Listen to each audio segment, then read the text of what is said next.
Hello, you're listening to Hugo Talk. So I've been sent a few emails recently about this Archie Battersbee story that has been in the mainstream media non-stop. The mother has been doing loads of interviews and Zoom calls with the BBC, the Sky, ITV, GB News, Piers Morgan, Talk TV for the last month or so.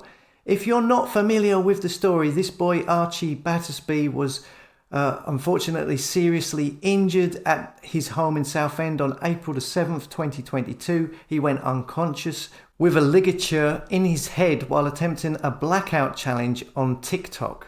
The doctor specifically indicated that his brain had stopped functioning because of brainstem death and advised his parents to turn off the ventilator. His parents, however, contended that his heart was still beating and that he might fight for his life. Archie's parents also want the hospital to continue treating him. And the parents have filed court cases against the hospital to stop them from switching him off. And we've been getting headlines like yesterday, Archie to be switched off at 12 o'clock today unless there is a last minute intervention. And then today or this afternoon, there was an intervention that came in and stopped it from happening for the time being. Okay, I mean, do these people, these doctors, these hospitals really give specific times when they're going to switch someone off, like at exactly 12 p.m, or is this the media just giving these times for dramatic effect?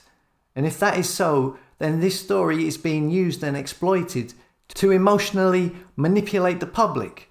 So anyway, I thought I'd take a look into this, just asking questions, just looking at what's going on, because this has got an incredible amount of media coverage. Nearly every day on every platform, the mother has been in so many interviews, on so many shows, on every platform you can think of. And I'm not suggesting that these people are not legit. There are some unusual things about them which I've been sent, which I'll get onto in a minute. But I'm wondering, why has this gotten so much constant exposure? The way it's being presented to the public by the media, I think, is somewhat emotionally manipulative. And also we see the United Nations are also involved now in this story. Is it possible that this very sad situation and these people are being exploited by the fake stream media for whatever reason, maybe to further some other agenda? Let's take a look at this clip. Archie Battersbee's family want to spur him on to recovery, but instead they say the hospital treating him keeps asking them to give up on him and say goodbye. Just totally deflated, really quite upset at the justice system now, I've said before. I don't think any parent should have to go through this. Reform needs to be made and it needs serious looking at. Bart's Health NHS Trust has been allowed by a court order to withdraw life support treatment. When it happens, Archie could die within minutes. After 3 High Court trials and 2 Court of Appeal appearances, his parents asked the United Nations to intervene under its Convention on the Rights of Persons with Disabilities, the right to life and the right to equality. The UN did intervene, asking the UK to halt withdrawal of treatment while they consider the case. The UK has signed up to the convention, which means that it should abide by that injunction. But the treaty was never incorporated into British law. So when the government handed that decision over to the UK courts, the Court of Appeal ruled that it can only decide the matter based on domestic law. So here we see the mention of the United Nations. So basically the United Nations would like to intervene and call the shots on this case. It says the UK are signed up to the UN conjunction, but the treaty was never signed into legislation or incorporated into legislation, meaning it's domestic law. There isn't some international organisation coming in and overriding UK law in this instance, or any individual countries. Now, I've been talking about the United Nations and the World Health Organization, how these people want a one world government, and I'm wondering, is this why the story is getting so much media saturation, exposure? Are they using it to manipulate the public into asking for legislation to be changed so that the United Nations have more power over an individual's country's legal system, if you know what I mean? Just asking questions. The judges said it would be inappropriate to apply an unincorporated treaty in a UK court. I've got my son's best interest at heart, and Paul and the siblings. Nobody else has got Archie's best interest at heart. And I say, and I still stand by it, Archie's best interest would be to allow that child time to recover. If he doesn't recover, he doesn't recover, but give him time to recover.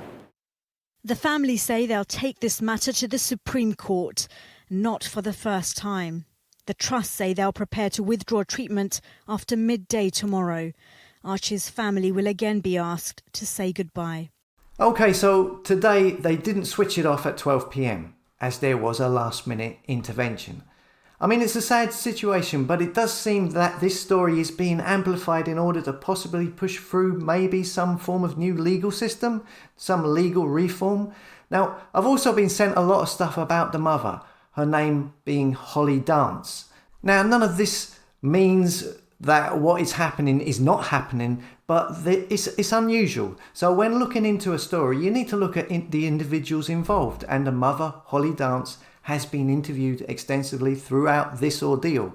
And it is understandable that she would want to get as many interviews as possible to get as much exposure for their situation as possible. Still, there are a few unusual instances to take note here. One page here that I've been sent, Kiwi Farms, has found out that Holly Dance is not her original name. She was originally called Lisa Pittaway. Now, everybody has a past, and nothing here means anything, but it's unusual, isn't it, to change your name? Not many people do it. Apparently, she got into trouble with the law. There's an article on this page about a road rage incident she was involved in. Apparently, she wanted to change her name then and put these convictions in the past or something like this. Another unusual instance is that she has been in the mainstream media before with Archie. Here we see from 2014 in the Daily Mail, boy 4 suffers agonising burns after Boots Pharmacy gave him eardrops for his eye infection.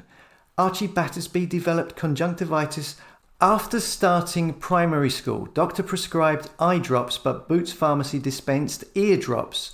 Here we see a photo of them together back in 2014 in the Daily Mail. I mean, it's unusual, isn't it? It's unusual to change your name. It's unusual to be featured in the Daily Mail. And another article from way back in the Gazette News. Southend, toddler hurt by phone box glass. This is from 2002, when she was known as Lisa Pittaway. It says a toddler escaped with cuts to his hand after tripping onto a pile of broken glass from a vandalised phone box. His mum, Lisa Pittaway, 26, said he was really good and brave and he didn't cry, but he was very shaken by it. But there was a very sharp piece of glass next to where he fell, and if he had fallen sideways, it might have gone right into his head or cut him across the face. So again, another story in the media. It's unusual. There are other stories on this page about streaking at a football match and other stuff. I don't approve, right, of the way this page has gone about what they've done. It seems more intent on demonising the person. Like I said, everyone has a past, and it doesn't necessarily reflect on whatever the situation is they are in now. But these instances are unusual, okay? So, I'm just looking into it, asking questions. For me, the way it's being covered by the media is very emotionally manipulative. Why is it getting so much coverage? It seems off in some way. The introduction of the United Nations and this talk of legal reforms, etc. There's something else to it. But let us know what you think in the comments and, what your take is on this story. As always, thanks for listening. Come and subscribe to HugoTalks.com, and I'll see you later.